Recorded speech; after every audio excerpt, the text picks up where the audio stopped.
Have the Lord as great delight in burnt offerings and sacrifices? The Lord didn't have no delight in burnt sacrifices. This is what he wanted. Go ahead and read. As in obeying the voice of the Lord? Go ahead. Behold, to obey is better than sacrifice. See, to obey is much better to sacrifice. Like one time I was talking to this brother. We got to dealing with, holy days and everything. I was telling him why I was dealing with things. And that, there's a reason why we keep these days. And he said, well, I deal with Christmas. I said, why are you doing that? I said, don't you know that is pagan? Don't you know when you deal with Christmas, you are dealing with the sun god, the winter solstice? He said, no, we're doing it for Jesus. We're just trying to show Jesus that we love him. We want to throw a birthday party for him. I said, what the Lord want a birthday party for, man? What do that got to do with God? If God wanted you to do those things, he would have it in his word like he got everything else. That's right. That's right. You can't do nothing for God but be obedient to his word. That's right. You can't do nothing extra. Everything he wants you to do is in his word. What can you add to it? That's why he tells you don't add, don't take away. Everything I require of you is in these pages. Come with that garbage, I couldn't believe it. And all you can do when they come with garbage, you just got to walk away. That's all you can do, because you will be angry, man. Let's look at it a little further. Let's go to 1 King. Now, skip on down, because let's show you what happened in result of him doing that. Let's go to the 16th chapter and pick it up at verse 13.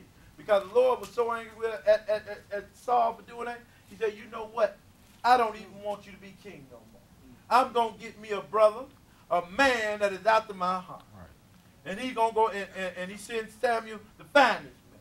Now, I want you to see what happened to Saul when the Lord anointed another king. 1 Samuel 16, and we're going to pick it up at verse 13.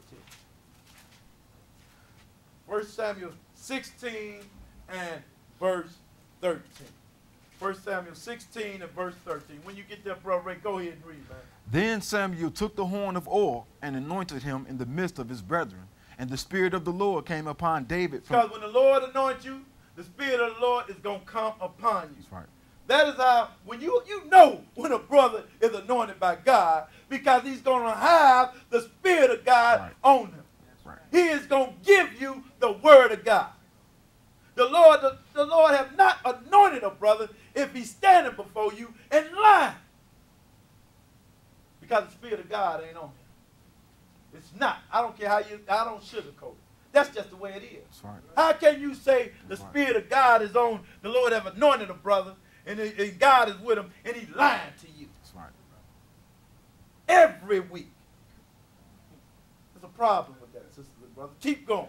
The Spirit of the Lord came upon David from that day forward. So Samuel rose up and went to Ramah. Go ahead. But the Spirit of the Lord departed from Saul. So I think the Spirit of God went on David.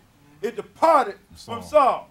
And what came on Saul? Go ahead and read. And an evil spirit from the Lord troubled him. You mean to tell me the Lord sent an evil spirit?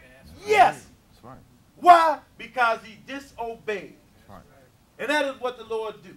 When you disobey, the Lord take his head off you. And then he allowed them evil spirits just to come on. Go ahead, take him out.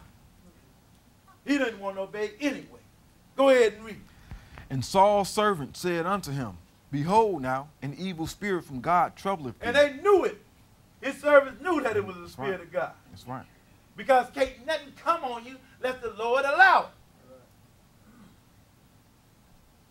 Then they got David. Let's skip down to verse 23. Go ahead and read. And it came to pass, when the evil spirit from God was upon Saul, that David took an harp and played with his hand. So Saul was refreshed and was well, and the evil spirit departed from him. So in order to soothe that evil spirit off him, Saul, David had to come and play the harp for him, because that smooth music do something to you sometimes. When your mind is troubled sometimes, you got to lay back and relax a little bit and put on the radio and just listen to some nice smooth music. That's to relax your mind, and it helps. Let's go a little further, because if the Lord, he sometimes will send you out on a mission to do something. And you could be doing the Lord will. But if you don't do it the way the Lord say do it, there are consequences. Let's go to 1 King, the 22nd chapter. 1 King, the 22nd chapter. The Lord had this brother king over Israel, because what had happened is Solomon had sinned against God. So the Lord split the nation. 10 nations became the nation of Israel, and the other two nations became, the other two tribes became the king of Judah, the nation of Judah. Now, the king of Israel at this time was King Ahab. And the Lord was fed up with him because he had a wife, and she was a false prophet. Her name was Jezebel, and she was causing the people to sin. So the Lord was upset with him, and the Lord was through with him, and the Lord decided he was about ready to kill him. You know, so the Lord, check out who the Lord sent to let him know, let him do his punishment on him. Let's go to 1 Kings 22 and 19. 1 Kings 22 and 19. Because I pay attention to what the Lord said here. You know, a lot of people read about this, but, you know, the Lord asked a question here. And then check out this answer. 1 Kings 22 and 19. Go ahead and read. And he said, Hear thou therefore the word of the Lord. I saw the Lord sitting on his throne. Because Micaiah, because, you know, what had happened is, you know, King Ahab had all these false prophets. And they told, the Lord told him to go up and have this fight at Ramoth Gilead. So then Micaiah, they brought Micaiah, and Jehoshaphat, the king of Judah, said, hey, man, don't you got a prophet of God? And he said, yeah, but he hate me. He don't prophesy nothing good about me. So he brought him on up. And Ahab said, hey, man, should I go up to Ramoth Gilead? Micaiah said, yeah, go on up. And he said, I told you this guy, he lied to me. He said, I done told you how many times must I do you to tell me nothing but what thus say the Lord. Because he knew his prophets was lying. Now he asked him to tell the truth, and now he's going to tell them the truth. Go ahead and read.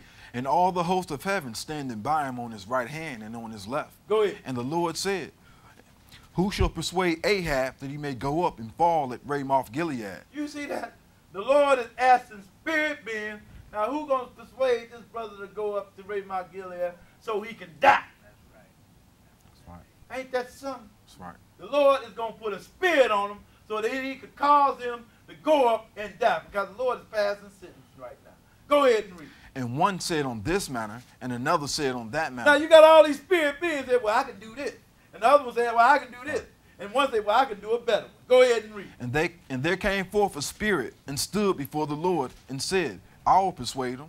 He said, I'll persuade him. Go ahead and read. And the Lord said unto him, Wherewith? He said, well, now what you going to do then? Let me know. Go ahead and read. And he said, I will go forth, and I will be a lying spirit in the mouth of all his prophets. You see that? That one spirit was a lying spirit in all the prophets. And he had a whole lot of prophets there.